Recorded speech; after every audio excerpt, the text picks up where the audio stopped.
నేను మీ శిరీష.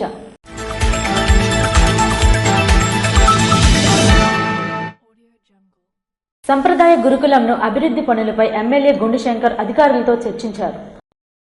ప్రపంచంలోనే ఏకైక కూచిపూడి గురుకులంగా ఉన్న సాంప్రదాయ గురుకులాన్ని అన్ని విధాలా అభివృద్ధి చేస్తానని శ్రీకాకుళం ఎమ్మెల్యే గుండుశంకర్ అన్నారు. సాంప్రదాయ గురుకులాన్ని పరిశీలించి అభివృద్ధి పనులపై డైరెక్టర్ స్వాతి సోమనాథ్తో చర్చించారు. రాష్ట్ర ముఖ్యమంత్రి నారా చంద్రబాబు నాయుడు కార్పస్ ఫండ్తో సాంప్రదాయ గురుకులాన్ని అభివృద్ధి చేయాలని సూచించినట్లుగా తెలిపారు. కేంద్ర పౌర విమానయాన శాఖ మంత్రి కింజరాపు రామ్మోహన్ నాయుడు, రాష్ట్ర వ్యవసాయ శాఖ మంత్రి కింజరాపు అచ్చెన్నాయుళ్ల సహకారంతో జిల్లా కలెక్టర్ స్వప్నిల్ దినకర్ సూచనలతో కార్పస్ ఫండ్ను సేకరిస్తున్నట్లుగా వివరించారు. ఇప్పటికే గురుకులంలో అభివృద్ధి పనులు ప్రారంభించామని, త్వరలోనే పూర్తి స్థాయిలో మౌలిక సదుపాయాలతో కూడిన అభివృద్ధి చేపడతామని వివరించారు. కూచిపూడి తెలుగువారి నృత్య రూపకమని పేర్కొన్నారు. పేద గిరిజన విద్యార్థులను గొప్ప నాట్య కళాకారులుగా తీర్చిదిద్దాలనే కుతూహలంతో స్వాతి సోమనాథ్ ప్రారంభించిన సాంప్రదాయ గురుకులం ఉన్నత స్థాయికి చేరుకోవాలని ఆకాంక్షిస్తూ స్వాతి సోమనాథ్ను అభినందించారు. కార్యక్రమంలో గురుకుల విద్యార్థినులను ఎమ్మెల్యే గుండుశంకర్ పరిచయం చేసుకున్నారు. క్రమశిక్షణతో మెలిగి జిల్లా ఖ్యాతిని, కీర్తిని దేశ నలుమూలలా చాటాలని వారికి సూచించారు. ఎమ్మెల్యే విప్ బెందాలం అశోక్ బాబు నందమూరి తారక రామారావు విగ్రహానికి పూలమాలలు వేసి ఘన నివాళులర్పించారు. శ్రీకాకుళం జిల్లా ఇచ్చాపురం నియోజకవర్గం ఎమ్మెల్యే విప్పు బెందాళం అశోక్ బాబు తెలుగుదేశం పార్టీ వ్యవస్థాపకులైన నందమూరి తారక రామారావు 29వ వర్ధంతి సందర్భంగా ఆయన విగ్రహానికి పూలమాలలు వేసి నివాళులర్పించారు. ఈ సందర్భంగా బెందాళం అశోక్ మాట్లాడుతూ ఎన్టీఆర్ సేవలు ఎనలేనివని, ఆయన సినీ రంగంలో కాని రాజకీయ రంగంలో కాని ఆయనకు ఆయనే పోటీ అని, ఆయన ప్రవేశపెట్టిన కొన్ని పథకాలు ఇప్పటికీ మరువలేనివని కొనియాడారు. ఎన్టీఆర్ అమర్ రహే అంటూ పూలమాలలు వేసి నివాళులర్పించారు. కార్యక్రమంలో భాగంగా కేంద్ర ప్రభుత్వం నిర్వహిస్తున్న స్వచ్ఛతా హీ సేవ కార్యక్రమంలో భాగంగా స్వచ్ఛాంధ్ర స్వచ్ఛ మిషన్ కార్యక్రమాన్ని చేపట్టి కమిటీ ప్రభుత్వ ఆసుపత్రి పరిసరాల్లో శుభ్రం చేసి కొబ్బరి మొక్కలు నాటే కార్యక్రమాన్ని చేపట్టారు.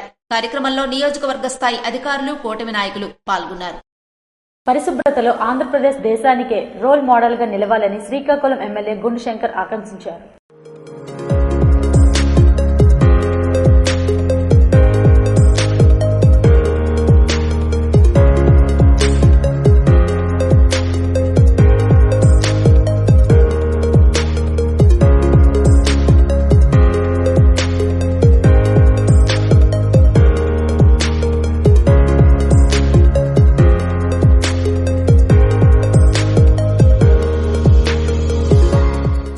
రూరల్ మండలం కల్లేపల్లిలో శనివారం స్వచ్ఛాంధ్ర స్వచ్ఛ దివాస్ కార్యక్రమాన్ని ఎమ్మెల్యే గుండుశంకర్ ఆధ్వర్యంలో నిర్వహించారు. ఈ సందర్భంగా ఎమ్మెల్యే గుండుశంకర్ మాట్లాడుతూ దేశంలోనే ఆంధ్రప్రదేశ్ ను పరిశుభ్రమైన రాష్ట్రాల్లో నెంబర్ 1 గా నిలపాలనే లక్ష్యంతో సీఎం చంద్రబాబు నాయుడు కృషి చేస్తున్నారని తెలిపారు. అందులో భాగంగానే నెలలో 3వ శనివారం రాష్ట్ర వ్యాప్తంగా స్వచ్ఛాంధ్ర స్వచ్ఛ దివాస్ కార్యక్రమానికి శ్రీకారం చుట్టారని వివరించారు. నెలకి 1 చొప్పున 12 నెలలకు 12 టీంలతో ఈ కార్యక్రమం నిర్వహించడం జరుగుతుందని అన్నారు. స్వచ్ఛాంధ్ర స్వచ్ఛ దివాస్ కార్యక్రమాలను అన్ని నివాసిత ప్రాంతాలు, గ్రామ పంచాయతీలు, మున్సిపాలిటీలు, పాఠశాలలు, ఆసుపత్రులు, బస్టాప్లు, రైల్వే స్టేషన్లు, పరిశ్రమలు తదితర ప్రభుత్వ, ప్రైవేటు సెక్టార్లలో పరిశుభ్రతా కార్యక్రమాలు విస్తృతంగా చేపట్టాలని ఎమ్మెల్యే గుండుశంకర్ పిలుపునిచ్చారు. రాష్ట్ర ప్రభుత్వం అత్యధిక ప్రాధాన్యత ఇస్తున్న స్వచ్ఛాంధ్ర స్వచ్ఛ దివాస్ కార్యక్రమంలో ప్రతి ఒక్కరూ అంకిత భావంతో భాగస్వాములు కావాలన్నారు. ఈ కార్యక్రమాన్ని అనంతరం స్వచ్ఛాంధ్ర స్వచ్ఛ దివాస్ కార్యక్రమాలపై ప్రజలకు అవగాహన కల్పిస్తూ ర్యాలీ నిర్వహించారు. అనంతరం గురుకులంలో మొక్కలు నాటారు. కార్యక్రమంలో టీడీపీ నాయకులు, కార్యకర్తలు, ప్రజలు పెద్ద ఎత్తున పాల్గొన్నారు.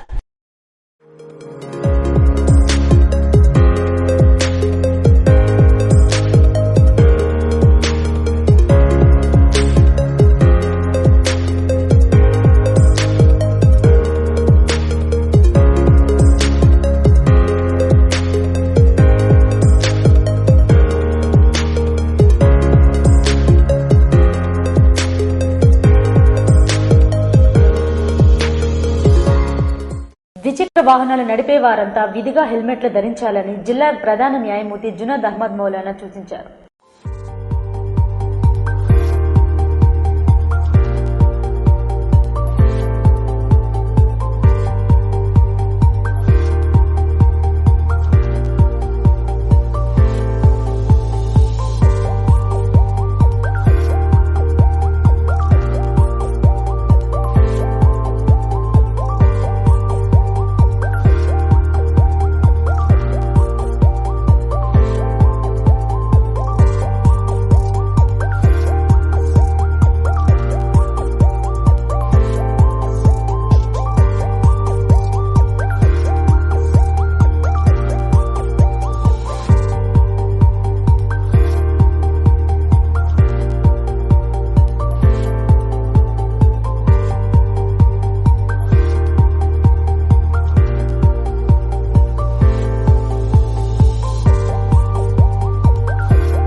వాహనాలు నడిపే వారంతా విధిగా హెల్మెట్లు ధరించాలని జిల్లా ప్రధాన న్యాయమూర్తి జునైద్ అహ్మద్ మౌలానా తెలిపారు. శనివారం జిల్లా కోర్టు సమావేశ మందిరంలో ఏర్పాటు చేసిన అవగాహన కార్యక్రమంలో ప్రధాన న్యాయమూర్తి జునైద్ అహ్మద్ మౌలానా మాట్లాడుతూ మైనర్లకు వాహనాలు ఇవ్వకూడదని, ప్రతి ఒక్కరూ హెల్మెట్ విధిగా ధరించాలని తెలిపారు. హెల్మెట్ తో ద్విచక్ర వాహనాలపై ప్రయాణం అత్యంత సురక్షితమని, ద్విచక్ర వాహనదారులు రోడ్డు ప్రమాదాలకు గురైనప్పుడు ప్రాణాలతో బయటపడేందుకు హెల్మెట్ రక్షణగా అనిపిస్తుందని అన్నారు. కార్యక్రమంలో జిల్లా కోర్టులో విధులు నిర్వహిస్తున్న పలువురు ఉద్యోగులకు జిల్లా ప్రధాన న్యాయమూర్తి హెల్మెట్లు అందజేశారు.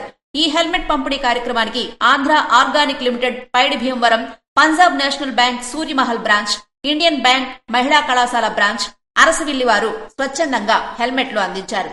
ఈ అవగాహన కార్యక్రమంలో జిల్లా కార్యదర్శి న్యాయ సేవాధికారి సంస్థ ఆర్ సన్యాసినాయుడు, 1వ అదనపు జిల్లా జడ్జి భాస్కర్ రావు, 3వ అదనపు జిల్లా జడ్జి వివేక్ ఆనంద్ తదితరులు పాల్గొన్నారు.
స్వచ్ఛాంధ్ర స్వర్ణాంధ్ర సాధనకు ప్రతి ఒక్కరూ కృషి చేయాలని జిల్లా కలెక్టర్ స్వప్నిల్ దినకర్ పుణ్కర్ అన్నారు.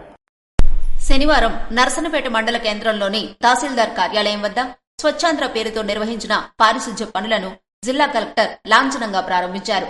సందర్భంగా కలెక్టర్ స్వప్నిల్ దినకర్ మాట్లాడుతూ అధికారులు తప్పనిసరిగా పరిశుభ్రతపై దృష్టి సారించాలన్నారు. ప్రభుత్వ కార్యాలయాలతో పాటు పంచాయతీల్లో కూడా పరిశుభ్రత పట్ల దృష్టి సారించి ఆరోగ్యకరమైన గ్రామాలను ఏర్పాటు చేసే విధంగా చూడాలన్నారు. క్రమంలో అక్కడే జరిగిన స్వచ్ఛాంధ్ర పనుల్లో ఆయన స్థానిక ఎమ్మెల్యే బగ్గు రమణమూర్తితో కలిసి పాల్గొన్నారు. అనంతరం నర్సనపేటలో గల విలేఖర్ కాలనీ వద్ద మహిళలకు తడి చెత్త పొడి చెత్త పట్ల అవగాహన కార్యక్రమాన్ని చేపట్టారు. నమస్కారం. ఈ రోజు గవర్నమెంట్ ఆఫ్ ఆంధ్రప్రదేశ్ ప్రభుత్వం ఆదేశం మేరకు చాలా ఇంపార్టెంట్ ప్రోగ్రాం స్వచ్ఛ ఆంధ్రప్రదేశ్ స్వచ్ఛ దివస్ ఈ రోజు నుంచి మొదలు పెట్టడం జరిగింది. జిల్లా ప్రోగ్రాం మనం నర్సన్పేట 20 వార్డులో మనం పెట్టాము. దీనికి ముఖ్య అతిథిగా ఆనరబుల్ ఎమ్మెల్యే గారు, మన నర్సన్పేట ఎమ్మెల్యే గారు ఇక్కడికి రావడం జరిగింది. ఇక్కడ వార్డ్ కార్పొరేటర్ కూడా ward council member 20 ward council member కూడా ఇక్కడ వచ్చారు. దీంతో పాటు వైస్ చైర్మన్, వైస్ ప్రెసిడెంట్ కూడా ఇక్కడ రావడం జరిగింది. ఇక్కడ మనం మొదటి ఎంఆర్ ఆఫీస్ కి వెళ్లి అక్కడ క్లీనింగ్ చేసుకుని తర్వాత ఒక 2-3 ఇల్లు కూడా మనం చేసాం. తడి చెత్త పొడి చెత్త అంటే వేరు సెగ్రిగేషన్ ఎలా చేయాలి మనం చూడడం జరిగింది. ఇది కాకుండా ఎక్కడ లేని విధంగా యాక్చువల్లీ నాకు ఇప్పటివరకు తెలియదు, నేను కూడా 4 సంవత్సరాలు నేను కార్పొరేషన్ కమిషనర్ గా చేశాను. బట్ కానీ ఎక్కడ లేని విధంగా ఇక్కడ ఒక అండర్ గ్రౌండ్ డ్రైనేజ్ సిస్టమ్ ఉంది. అది కూడా ఆశ్చర్యకరంగా నాకు, ఎందుకనే మన అది మాన్యువల్, అది కూడా ఒక సర్ప్రైజ్ ఇన్స్పెక్షన్ చేస్తే లోపల నీళ్లు కాకుండా ఆ వేస్ట్ వాటర్ కాకుండా అసలు ఏమీ లేదు. సో కాబట్టి నేను ప్రత్యేకంగా ఆనరబుల్ ఎమ్మెల్యే గారికి, ఇక్కడ ఉన్న ప్రజలకి, ఇక్కడ ఉన్న పబ్లిక్ కి అందరికీ నేను అభినందిస్తున్నాను. ఎందుకనే పెద్ద సిటీస్ లో మనం చేయలేని పరిస్థితి ఇక్కడ మనం ఒక సాధ్యం చేసి మనం చూపించాం. ప్రధాన రహదారిలో ఉన్న స్థానిక శాఖ గ్రంథాలయం వెనుక అపరిశుధ్యం నెలకొని ఉండడంతో ఆయన అసహనాన్ని వ్యక్తం చేశారు. పల్లిపేట జంక్షన్, ఇందిరానగర్ కాలనీలో పారిశుధ్యం పట్ల స్థానికులకు అవగాహన కల్పించారు. అనంతరం అండర్ డ్రైనేజీ వ్యవస్థను పరిశీలించి సంతృప్తి వ్యక్తం చేశారు. ఈ క్రమంలో ఈ వ్యవస్థ పట్ల దృష్టి సారించి అభివృద్ధి చేయడం పట్ల శాసనసభ్యులు బగ్గు రమణమూర్తి కృషి అభినందనీయమని అన్నారు.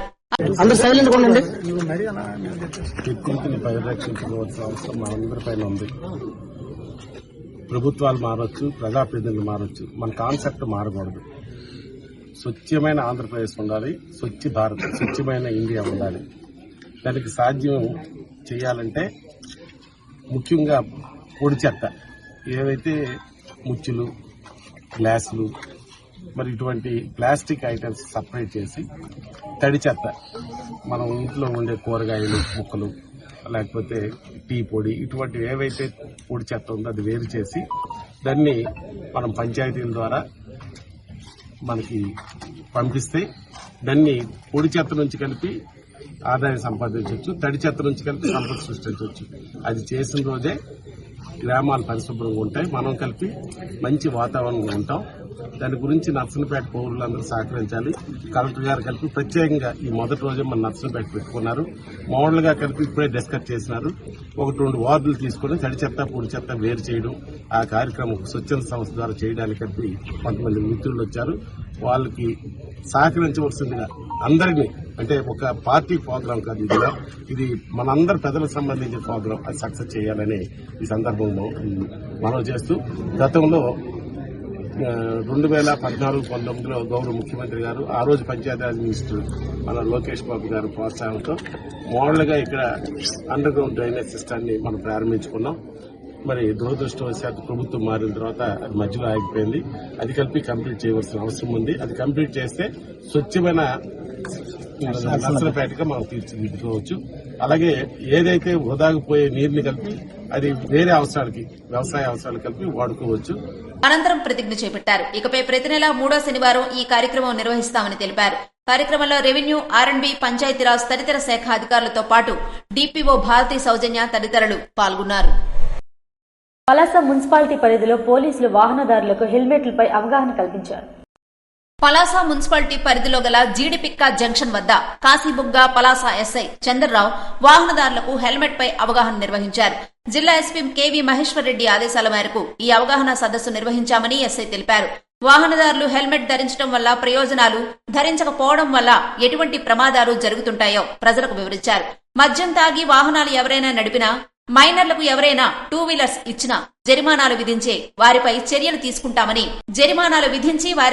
తీసుకుంటామని ఎస్ఐ వివరించారు. ఎక్కువ శాతం యాక్సిడెంట్లు అవ్వడానికి కారణం మద్యం తాగి డ్రైవ్ చేయడం వల్లే జరుగుతున్నాయని, అలాగే రేస్ డ్రైవింగ్ వల్ల ఎక్కువ శాతం వాహన ప్రమాదాలు జరుగుతున్నాయని వివరించారు. మీరు హెల్మెట్ ధరించండి, 10 మందికి దీనివల్ల కలిగే ప్రయోజనాలను వివరించండి అని ఎస్ఐ ప్రజలకు సూచించారు. మధ్య జరుగుతున్నటువంటి చాలా యాక్సిడెంట్లలో మద్యం సేవించి నడిపినంత వలన యాక్సిడెంట్ జరుగుతున్నాయి, మైనర్స్ నడిపినంత వలన యాక్సిడెంట్ జరుగుతున్నాయి. తర్వాత హెల్మెట్ ధరించడం వలన చాలా మంది మరణం పొందుతున్నారు. కాబట్టి ఈ ప్రజలకు ఏం కోరుకుంటున్నామంటే, పోలీసు వ్యవస్థ, మా గౌరవ ఎస్పీ గారు ఈ జిల్లాలో పెట్టినటువంటి అవగాహన సదస్సు వలన ప్రజలందరూ తెలుసుకుని పేపర్లను కూడా ఇస్తుంటుంది, టీవీలో కూడా మీరు చూడండి.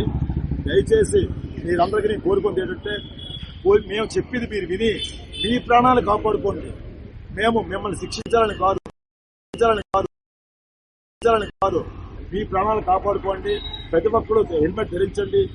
ఒక మనిషి ఈ రోజుల్లో ఒక సిటీకి వచ్చి ఒక 2 రోజులు సరదా కోసం ఖర్చు పెట్టినంత మాత్రమే అవుతుంది ఒక హెల్మెట్.